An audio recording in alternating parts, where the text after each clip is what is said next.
बिस्मिल्लाहिर्रहमानिर्रहीम अस्सलाम वालेकुम। Hats hats hats. हैट यानी टोपी। Hats hats hats. I have a hat that is tall. मेरे पास एक टोपी है जो लंबी है। I have a hat that is small. मेरे पास एक टोपी है जो छोटी है। I have a hat that has holes. मेरे पास एक टोपी है जिसमें सुराख हैं।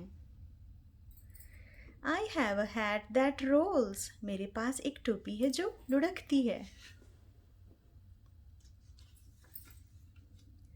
I have a hat that flops. मेरे पास एक टोपी है जो मुड़ती है ऐसी। आई have a hat that is a mop. मेरे पास एक टोपी है जो झाड़ू की तरह है। Hats hats hats. I like hats a lot. मुझे टोपियाँ बहुत पसंद हैं। आपको कौन सी टोपी पसंद आई इस किताब में से? अल्लाह हाफिज़।